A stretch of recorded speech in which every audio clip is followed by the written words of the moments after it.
ونعوذ بالله من شرور أنفسنا ومن سيئات أعمالنا من يهده الله فلا مضل له ومن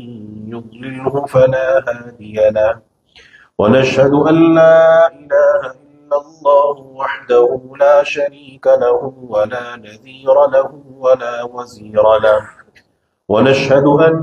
سيدنا ومولانا محمدا عبده ورسوله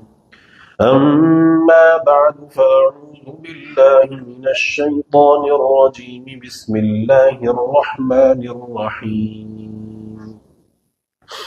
شهر رمضان الذي أنزل فيه القرآن هدى للناس وبينات من الهدى والفرقان فمن شهد منكم الشهر فليصم صدق الله العظيم اللهم صل على محمد وعلى آل محمد كما صليت على إبراهيم وعلى آل إبراهيم إنك حميد مجيد اللهم بارك على محمد وعلى آل محمد كما باركت على إبراهيم وعلى آل إبراهيم إنك حميد مجيد رضينا بالله ربا وبالإسلام دينا وبمحمد صلى الله عليه وسلم نبيا ورسولا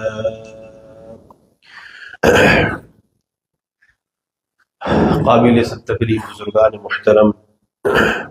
اور مسجد بگیالہ میں تشریف لائے ہوئے معزز باشعور ایمانی بھائیوں، تمام تعریفیں اس اللہ وحدہ لا شریک لہ کے لیے خاص ہیں جس اللہ نے ہم سب کو انسانی شکل عطا کی، ایمان کی عظیم دولت سے نوازا اور امام الانبیاء جناب محمد عربی صلی اللہ علیہ وسلم کی امت میں پیدا فرمایا،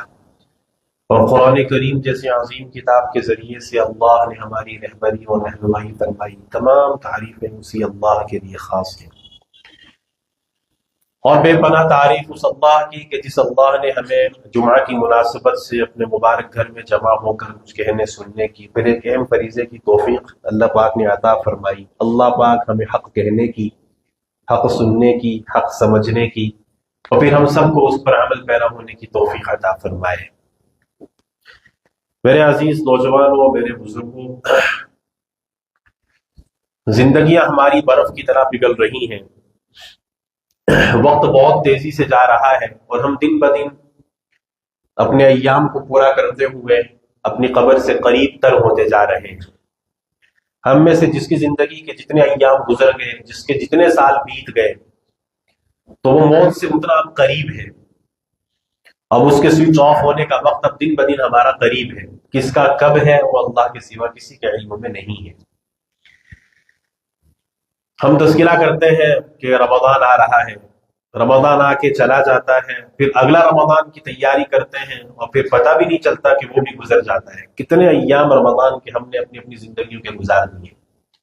ہم میں سے کتنے رمضان، ہم میں سے کس کو کتنے اللہ پاک نے یہ موقع عطا فرمائے، ہر شخص اس کو جانتا ہے۔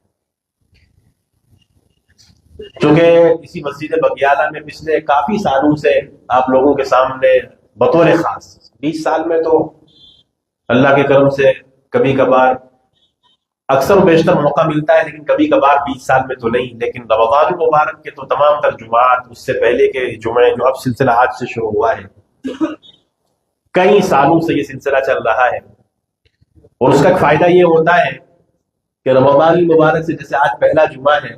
رمضان سے پہلا آخری جمعہ ہے، زندگی نے وفا کی تو اگلا جمعہ اگر ہمیں مقدر ہوا تو ہم رمضان میں داخل ہو چکے ہوں گے۔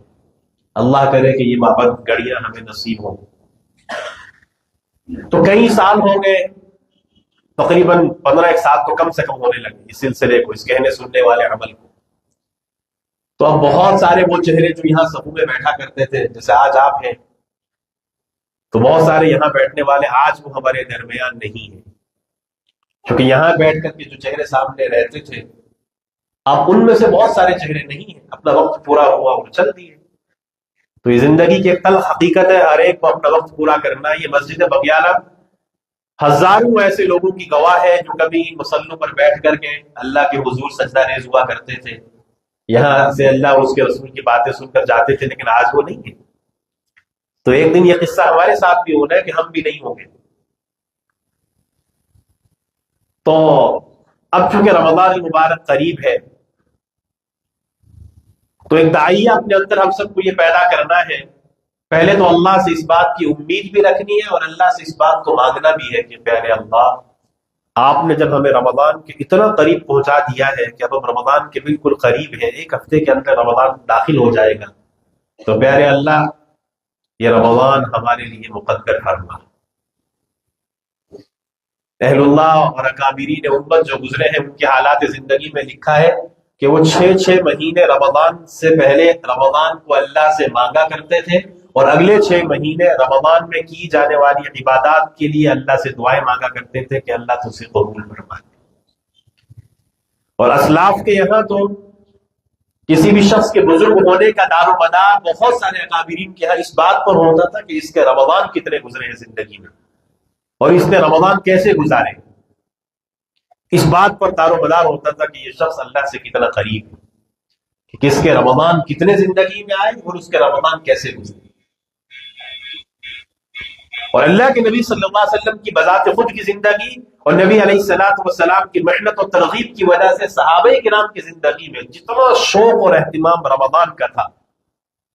اس کو پڑھنے کے بعد پھر جب اپنے آپ کا محاسبہ کیا جاتا ہے، اپنے گریبان میں ہم جھانکتے ہیں کہ اللہ کے نبی علیہ السلام کا رمضان سے کیا تعلق، نبی علیہ السلام کی محنت اور صحبت اور ترغیب کی وجہ سے صحابہ کرام کا رمضان کیسا، اور پھر جب اپنے اوپر اس بات کو نافذ کرنے کی کوشش کرتے ہیں اور اپنے گریبان میں جھانکتے ہیں،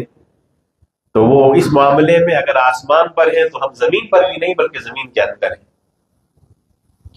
یعنی ہمارے لیے اللہ ماشاء اللہ 5-10% لوگ ہمارے معاشرے میں ہم میں ایسے ہیں جو رمضان کو رمضان سمجھ کے گزارے، ورنہ تو ہمارے معاشرے میں اب تک بھی وہی صورتحال ہے، جیسا غیر رمضان ویسا ہی ہمارا رمضان گزرتا ہے۔ حالانکہ رمضان المبارک ایسا مہینہ نہیں ہے کہ آپ اس کو بھی ویسا ہی گزار لیں جیسے باقی ایام آپ کے گزر رہے ہیں۔ اگر کسی کا رمضان اور غیر رمضان ایک جیسا ہے، اس کا مطلب یہ ہے کہ وہ اللہ کی طرف سے اس توفیق کی کوئی بھی چیز نہیں ملی۔ تو وہ اپنے آپ کو کوسے اور اپنے ضمیر سے سوال کرے کہ رمضان المبارک میں جہاں اللہ کی رحمتوں اور برکتوں کا نزول ایسے ہوتا ہے جیسے آسمان سے بارش کے قطرے برستے ہیں، ان رحمتوں اور برکتوں میں بھی اگر رمضان کی زندگی غیر رمضان جیسی ہے، بہت تو روزہ رکھ لیا، بس اتنا سا کام کر لیا اور کچھ تراویح کبھی پڑھ لی اور کبھی نہیں پڑھ لیا، اگر اسی کا نام رمضان ہے تو واللہ ایسا رمضان اللہ کے نبی کا نہیں تھا، ایسا رمضان صحابہ کرام کا، تابعین، تبع تابعین کا، جتنے بھی سلف صالحین گزرے، کسی کا بھی رمضان ایسا نہیں تھا۔ دراصل ہم نے رمضان کی اہمیت کو سمجھا ہی نہیں۔ میں اس کو ایک مثال کے ذریعے سے آپ کو سمجھاتا ہوں۔ دنیا میں نا ہر ایک کام ہنر کرنے والے کا، ہنر رکھنے والے کا سیزن ہوتا ہے۔ جیسے ابھی مارچ آئے گا نا، مارچ جو اس سال رمضان بھی مارچ میں ہے، اکثر رمضان مارچ میں ہے۔ اب یہ سیزن جو ہے ہمارے یہاں اسکولوں میں ایڈمیشن کا سیزن ہوتا ہے، نئی ایڈمیشن جو ہے نا اسی مارچ کے مہینے میں ہوتی ہے۔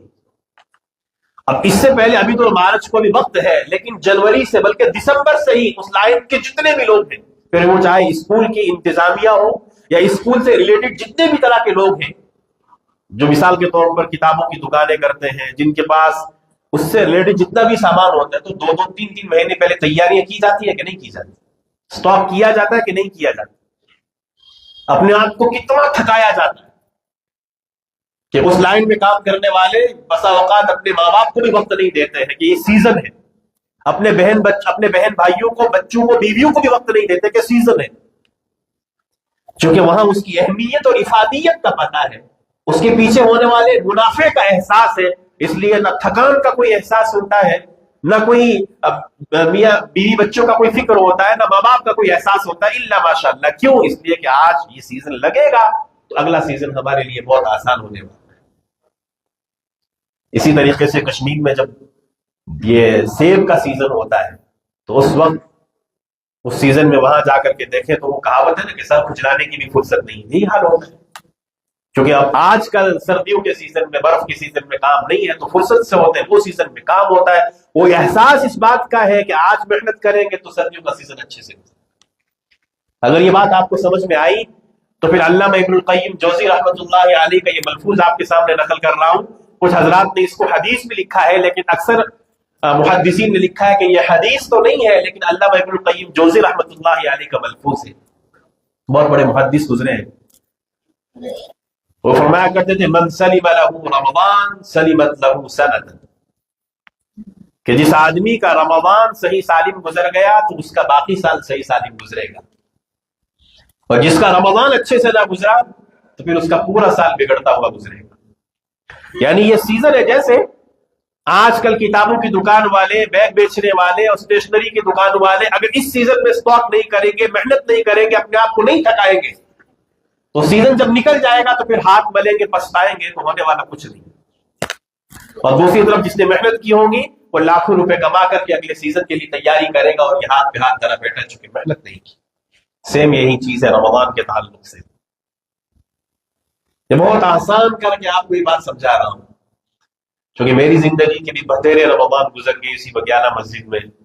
پتہ نہیں کس کی زندگی کا کون سا آخری رمضان ہو، کب ہمیں کلوز کر دیا جائے، ہمارا چیپٹر بند کر دیا جائے اور کہا جائے کہ چلو اب اس اللہ کی طرف جس نے تمہیں دنیا کے اندر بھیجا. اس لیے اگر یہ رمضان اب ہمارا منتظر ہے، رمضان اگر ہمارے سامنے ہے، تو ہمیں ایک شوق اور ولولہ اپنے اندر پیدا کرنا ہے، اپنی تیاریوں کو آج سے یہ عروج پر پہنچانا ہے، اپنے آپ کو ذہنی طور سے ابھی سے جو ہے نا اپنے آپ کو تیار کرنا ہے کہ یہ نہیں ہے کہ رمضان میں، ہاں رمضان آ رہے ہیں نا، کیا کریں گے، روزہ رکھیں، ہاں اور کیا کریں گے، ٹھیک ہے کچھ تلاوی پڑھ لیں گے، بس اتنا ہی کرنا ہے. اللہ ہم سے اتنا نہیں چاہتا. ہاں یہ رمضان کی دو اہم ترین عبادات ضرور ہیں. ان اللہ فرض لکم صیامہ وسننت لکم قیامہ، نبی علیہ السلام نے فرمایا کہ اللہ نے اس کے قیام کو یعنی تراویح کو فرض کیا ہے، اور اس کے قیام روزے کو فرض کیا ہے، اور اس کے قیام کو میں نے تمہارے لیے سنت کیا ہے. اہم ترین دو ہی عبادتیں، لیکن اسی پر اکتفا کرنا کافی نہیں ہے. اسی پر اکتفا کرنے کا مطلب یہ ہوا کہ جیسا آپ غیر رمضان میں کر رہے تھے تھوڑا سا زیادہ کر لیا، بس اس سے زیادہ تھوڑی کرنا ہے. نہیں، ایک عہد اپنے آپ سے کیجئے کہ اس رمضان کو میں اپنی زندگی کا سب سے بہترین رمضان بنانے کی کوشش کروں. اس رمضان کو فجر سے لے کر کے عشاء تک اور عشاء سے لے کر کے فجر تک کے 24 گھنٹے کا شیڈیول بنا کر کے نظام الاوقات ترتیب دے کر کے میں اپنے رمضان کو گزاروں. یہ بہت آسان الفاظ میں سمجھ لیجیے. اگر ہم زندگی کو بھی نہ کارآمد بنانا چاہتے تو اس کے لیے بھی یہی اصول ہے، لیکن کم سے کم درجے میں رمضان کو وصول کرنے کا اس سے بہتر کوئی طریقہ ہو ہی نہیں سکتا. ہم چاہتے ہیں کہ اگر ہمارا رمضان اچھا گزرے تو اپنی زندگی کو بطور خاص رمضان کو نظام الاوقات کے تحت لانا پڑے، شیڈیول بنانا پڑے. یہ بات بار بار دہراتا ہوں، ہر سال یہ بات آپ سے کہتا ہوں کہ اگر ہمارا رمضان میں نظام الاوقات نہیں بنا، ہمیں نہیں پتا کہ اس وقت مجھے کیا کرنا ہے، اس لیے کہ کبھی اس وقت قرآن پڑھ لیا اور کبھی اس وقت سو گئے، کبھی اس وقت نفل پڑھ لیے، کبھی دکان پہ چلے گئے، کبھی اس وقت آفس چلے گئے تو کبھی بازار چلے گئے. اس کی وجہ سے جو خلط ملط ہوتا ہے نا، تو پھر اعمال میں مداومت نصیب نہیں ہوتی، اعمال میں استقامت نہیں ہوتی. ہر ایک انسان کو پتا ہوتا ہے کہ میرا مشغلہ کیا ہے، میری روزمرہ کی مصروفیات کیا ہے، اس کے تحت اس کو سامنے رکھتے ہوئے اپنا نظام الاوقات بنائے، شیڈیول بنائے. اس وقت مجھے نوافل پڑھنے ہیں تو پڑھنے ہیں، کچھ بھی ہو جائے میں نوافل ہی پڑھوں گا. مثال کے طور پر آج کل اگر ہمیں اوابین پڑھنے کی توفیق نہیں ہوتی ہے، چاشت اور اشراق کی نماز جس کی بہت فضیلت ہے،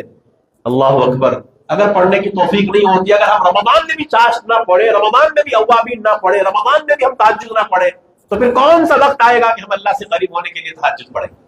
کون سا وقت آئے گا کہ ہم رمضان میں بھی اشراق نہ پڑھے تو غیر رمضان میں نہیں پڑھتے، تو رمضان میں بھی نہ پڑھے تو پھر کون سا وقت آئے گا کہ اللہ کے سامنے کھڑے ہو کر کے کچھ 2-4 رکعت پڑھیں؟ یہ زندگی میں تبدیلی رمضان کے اندر لائی جانی چاہیے. اسی لیے ایک بہت بڑے اللہ والا نے لکھا ہے کہ جس آدمی نے رمضان میں، جو آدمی یہ چاہتا ہو کہ مجھے غیر رمضان میں تہجد پڑھنے کی توفیق ہو، جو آدمی یہ چاہتا ہے کہ مجھے نوافل غیر رمضان میں بھی پڑھنے کی توفیق میسر ہو، تو وہ رمضان میں کثرت سے نوافل پڑھے اور اہتمام سے چاشت، اوابین، اشراق، تہجد سب کچھ پڑھے. اللہ اس کی برکت سے غیر رمضان میں اس کو ان تمام چیزوں کی توفیق عطا کرے. اس لیے پہلی بات تو یہ آپ سے کہنی ہے کہ نظام الاوقات بنائے بغیر رمضان کو وصول نہیں کیا جا سکتا. اور اگر کسی آدمی کو ذہن میں یہ بات ہے کہ بھئی میری تو بہت مجبوریاں ہیں، میرے ذمے تو بہت ساری مصروفیات ہیں، میں کیسے یہ سب کچھ کر سکتا ہوں، تو اس کے لیے سمپل سا جواب یہ ہے، ساری بات ہے دل کی تڑپ کی، ساری بات ہے دل کی لگن کی۔ جب دل مچل رہا ہو کسی کی محبت میں،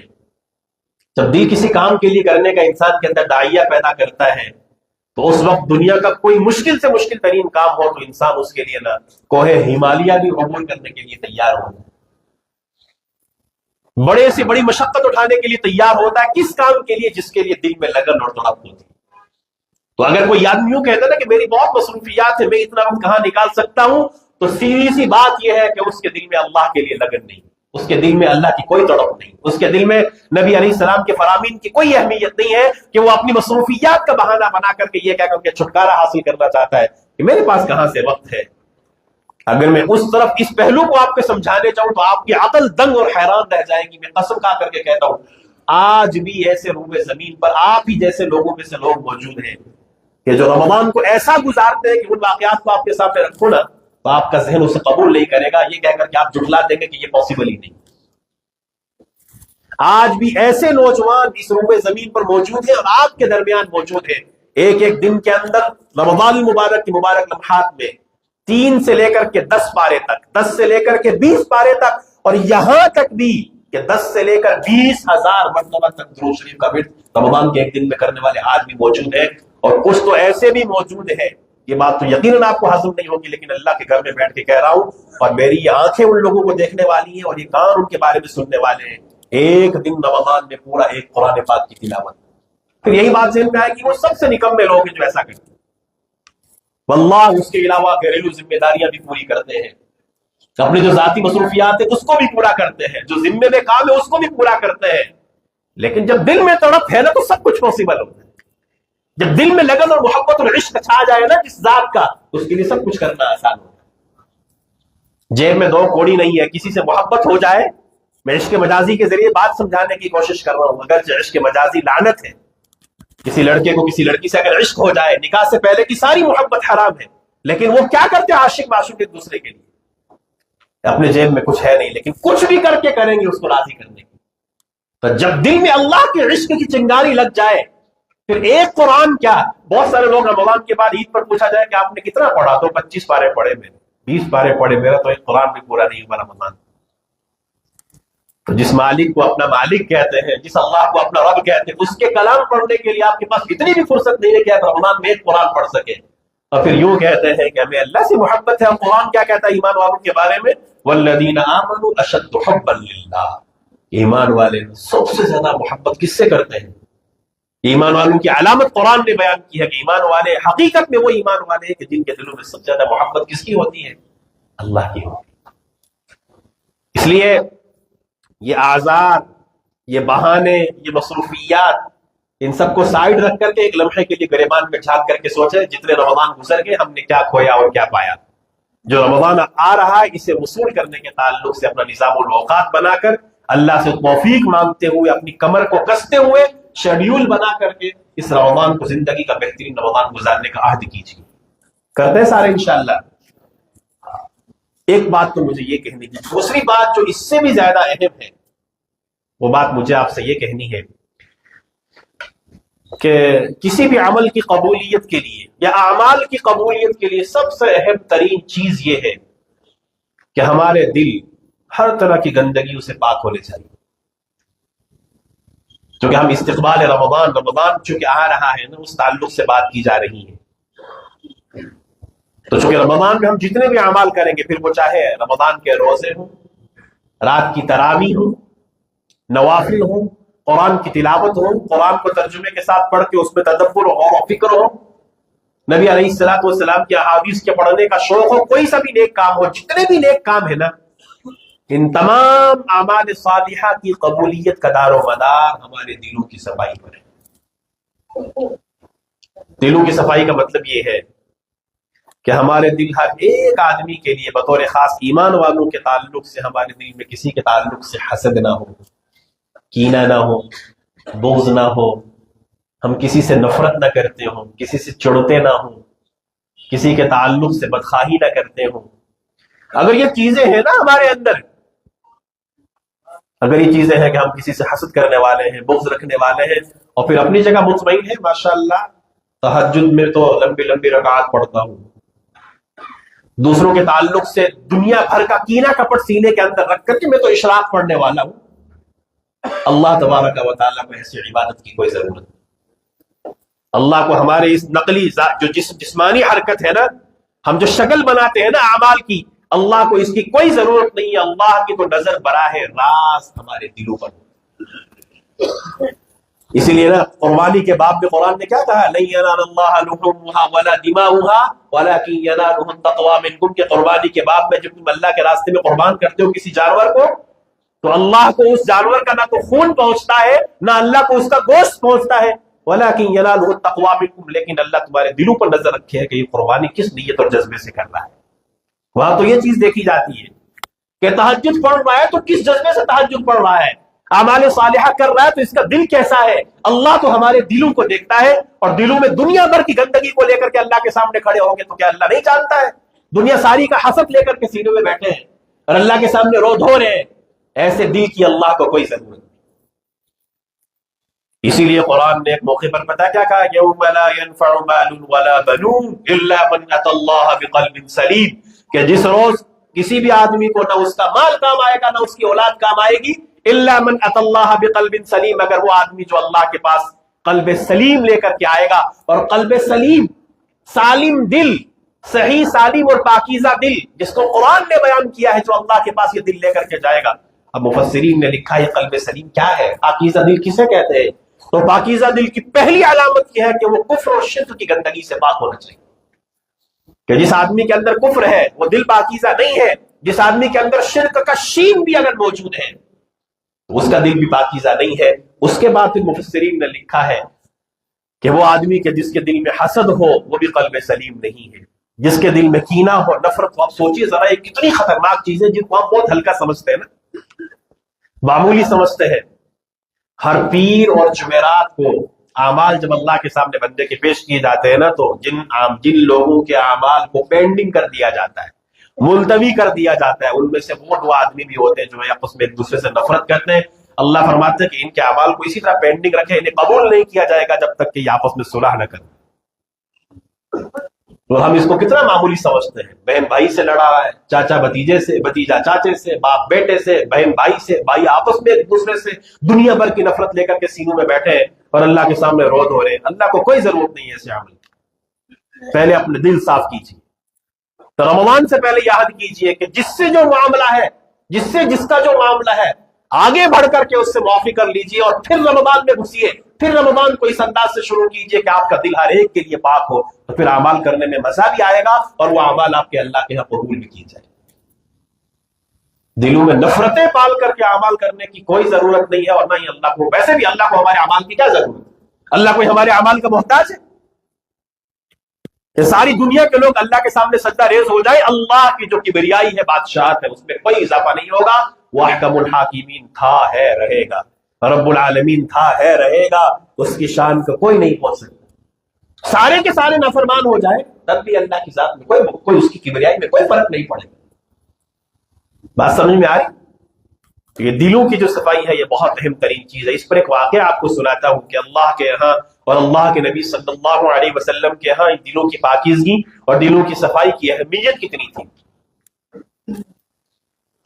صحیح ترین روایت میں یہ واقعہ آتا ہے، مسلم شریف میں اور دیگر صحیح کتابوں کے اندر صحیح سند کے ساتھ یہ واقعہ موجود ہے.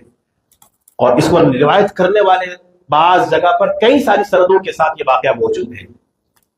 کہ ایک مرتبہ اللہ کے نبی صلی اللہ علیہ وسلم تشریف فرما ہے، صحابہ کرام کی جماعت بھی ساتھ ہے. تو اللہ کے نبی صلی اللہ علیہ وسلم نے صحابہ کرام کو مخاطب کرتے ہوئے کہا کہ ابھی تمہارے سامنے ایک شخص ایسا آئے گا جو دیکھنا چاہے کسی جنتی کو وہ اس کو دیکھ لے. یہ نبی علیہ الصلوۃ والسلام فرما رہے ہیں ابھی تمہارے سامنے سے ایک شخص گزرے گا، تم میں سے اگر کوئی کسی جنتی کو دیکھنا چاہے تو وہ شخص کو دیکھ لے. تو اللہ کے نبی علیہ السلام نے یہ فرمایا تو وہاں سے ایک صحابی گزرے. ان کے بعض روایات میں آتا ہے کہ ان کے بائیں ہاتھ میں ان کی جتیاں تھیں، وہ پکڑے ہوئے تھے اور ان کی داڑھی سے وضو کا پانی ٹپک رہا تھا. اور بعض روایات میں جوتیوں کا تذکرہ نہیں ہے، گزرنے کا تذکرہ ہے۔ ان کی داڑھی سے وضو کا پانی ٹپک رہا تھا، تو نبی علیہ السلام نے فرمایا تو صحابہ نے رشک بھری نگاہوں سے ان کو دیکھا کہ اللہ کے نبی فرماتے ہیں کہ یہ وہ شخص ہے جو جنتی کو دیکھنا چاہے وہ دیکھ لے۔ ویسے تو اہل سنت والجماعت کا عقیدہ یہ ہے کہ اللہ کے نبی علیہ الصلوۃ والسلام کے مبارک صحابہ جنہیں قرآن نے رضی اللہ عنہم ورضوا عنہ کہا ہے، کہ جن کے بارے میں قرآن نے بے شمار بشارتیں سنائی ہیں، اہل سنت والجماعت کا تو یہ عقیدہ ہے ابو بکر سے لے کر کے علی کی جان تک کے سارے صحابہ جنتی، جن سے اللہ راضی ہے، اور قرآن جن کے بارے میں کہتا ہے کہ اللہ ان سے راضی اور وہ اللہ سے راضی، تو ہمیں ان کے بارے میں کوئی کلام کرنے کا حق نہیں ہے۔ کسی کو کوئی زبان درازی اگر کرتا ہے، کوئی اگر کسی پر تبصرے کرتا ہے، تو وہ اپنے ایمان کی خیر بتائے۔ خیر بہرحال یہ پھر کسی موقع پر انشاءاللہ۔ تو ایک صحابی جب یہ مجلس ختم ہوتی ہے تو وہ صحابی ان کے پیچھے جاتے ہیں اور یوں کہتے ہیں کہ میرے والد سے میرا جھگڑا ہوا ہے، تو میں آپ کے ساتھ رات گزارنا چاہتا ہوں، میں اپنے گھر میں رات نہیں گزار سکتا کسی وجہ سے، آپ کے یہاں رات گزارنا چاہتا ہوں۔ دراصل یہ حیلہ کرنا چاہتے تھے کہ میں ان کے ساتھ رات گزاروں ان کے گھر کے اندر، اور میں دیکھوں کہ ان کا ایسا کیا عمل ہے، ہو سکتا ہے کہ رات کو کوئی بطور خاص ایسا عمل کرتے ہوں کہ جن کی وجہ سے اللہ کے نبی علیہ السلام نے فرمایا کہ جسے جنتی دیکھنا ہو ویسے دیکھ لیں۔ تو رات یہ ان کے ساتھ جا کر کے رکتے ہیں، اور رات معمول کے مطابق گزری ہے، وہ رات کو سو گئے، صبح اٹھ کر کے تہجد بھی نہیں پڑھی، نماز کے لیے اٹھے ہیں اور معمول کے مطابق نماز پڑھی ہے۔ یہ بڑے حیران ہوئے، یہ کیا معاملہ ہے، کوئی خاص عمل تو رات میں کیا ہی نہیں۔ بعض روایات میں آتا ہے یہ عمل 3 دن تک اس طرح ہوتا رہا، اور 3 راتیں ان کے ساتھ رہے اور کوئی ایسا عمل نہیں دیکھا۔ اور پھر بعد میں جب وہ جانے لگے تو انہوں نے کہا کہ معاملہ دراصل یہ تھا کہ آپ مجلس میں نہیں تھے اور آقا کریم نے فرمایا تھا جو جنتی کو دیکھنا چاہے وہ آنے والے کو دیکھ لے، تب آپ وہاں سے گزرے تھے، تو میرے دل میں جستجو پیدا ہوئی کہ میں دیکھوں تو صحیح آپ کا ایسا عمل کیا ہے کہ جس کی وجہ سے اللہ کے نبی علیہ السلام نے آپ کے تعلق سے جنتی ہونے کی بات فرمائی، تو آپ بتا دیجئے ایسا عمل کیا ہے۔ وہ صحابی رسول نے یہ جواب دیا، جو آپ نے دیکھ لیا میرا کوئی خاص عمل تو نہیں ہے، لیکن مجھے ایسا لگتا ہے کہ نبی علیہ السلام نے جو میرے بارے میں فرمایا اس کی وجہ یہ ہو سکتی ہے کہ ہر ایک ایمان والے کے تعلق سے میرا دل صاف ہے، کسی کے تعلق سے میرے دل میں کوئی کینہ بغض حسد نہیں ہے۔ شاید یہ وجہ ہو سکتی ہے، پھر اس صحابی رسول نے تصدیق کی، یہی وجہ ہے جس کی وجہ سے اللہ کے نبی علیہ السلام نے آپ کے بارے میں فرمایا کہ جنتی کو دیکھنا ہو انہیں دیکھ لے۔ اور آج ہمارا حال کیا ہے؟ ہر ایک اپنے گریبان میں جھانکے، کوئی کسی کے تعلق سے فیصلہ نہیں کر سکتا، کون مقبول ہے کون مردود ہے، بے خبر تجھ کو کیا خبر کون ہے نا۔ جب کھولیں گے نا ترازو اللہ کے ہاں اعمال، تب پتہ چلے گا کہ کون کھرا تھا اور کون کھوٹا تھا۔ لیکن ہم میں سے ہر ایک شخص جانتا ضرور ہے، میں آپ کے بارے میں نہیں جان سکتا، آپ میرے بارے میں نہیں جان سکتے، لیکن ہم میں سے ہر ایک کو پتا ہے کہ میرا دل دوسروں کے لیے کتنا صاف ہے، اور میں کس سے کتنی نفرت کرتا ہوں، کس سے کتنا حسد کرتا ہوں۔ اور حسد کے بارے میں اللہ اکبر، نبی علیہ السلام نے فرمایا حسد، دوسروں سے حسد کرنے والا فرمایا اس کی نیکیاں ایسے جل کر راکھ ہو جاتی ہے جیسے سوکھی لکڑی کو آگ لگے نا، تو سوکھی لکڑی کتنی جلدی جل کر کے راکھ ہوتی ہے، فرمایا اس طرح حسد کرنے والے کی نیکیاں جل کر کے خاک ہو جاتی۔ اس لیے اگر کسی کو اللہ نے کچھ دیا ہو تو وہ شاید اپنے ظرف کو بڑا کرے، شکر ادا کرے اللہ کا کہ اللہ نے جو کچھ آپ کو دیا ہے اس پہ شکر ادا کرے، جو اسے اللہ نے دیا ہے تو اللہ کی دین ہے، اللہ جسے چاہے کون روک سکتا ہے۔ بغض نہ کرے کسی سے، نفرت نہ کرے کسی سے، محبت کے دائرے کو بڑھائیں۔ ایک حدیث سنا کر کے بات ختم کر دو۔ حضرت انس رضی اللہ تعالیٰ عنہ، یہ اللہ کے نبی صلی اللہ علیہ وسلم کے خادم تھے، انہوں نے 10 سال تک اللہ کے نبی علیہ السلام کی خدمت کی ہے، 10 سال تک۔ چھوٹی عمر میں 10 سال کی عمر میں ان کے والد ابو طلحہ ان کو لے کر کے اللہ کے نبی کی خدمت میں آ گئے تھے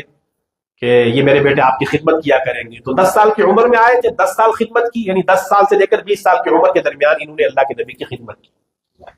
تو انہوں نے بہت قریب سے اللہ کے نبی علیہ السلام کی خدمت بھی کی ہے اور اللہ کے نبی کے صحبت اختیار کی، سارے حالات کو بذات خود دیکھا۔ تو ایک مرتبہ اللہ کے نبی علیہ السلام نے حضرت انس سے فرمایا تھا یا بنیہ، توجہ سے سنیے اس بات، یا بنیہ، عربی زبان کے اندر یا بنیہ ابن بیٹے کو کہتے ہیں، اس کی تصغیر ہے گرامر کے اعتبار سے، یعنی جب کسی کو محبت سے، جیسے نا اس کو یوں کہا جاتا ہے، ایک آدھ باپ اپنے بیٹے کو یوں کہے نا کہ بیٹے، اور ایک انداز یہ ہوتا ہے نا بعض مرتبہ محبت سے کہا جاتا ہے بچو، ہے نا، حالانکہ معنی دونوں کا ایک ہوتا ہے لیکن اس میں محبت غالب ہوتی ہے۔ تو یا بنیہ یعنی بہت زیادہ محبت کے ساتھ اللہ کے نبی علیہ السلام نے حضرت انس سے کہا ان قدرت ان تصبح وتمسی، اے میرے بیٹے اگر تو اس کی طاقت رکھتا ہو کہ جب تو صبح کرے، وتمسی جب تیری شام ہو،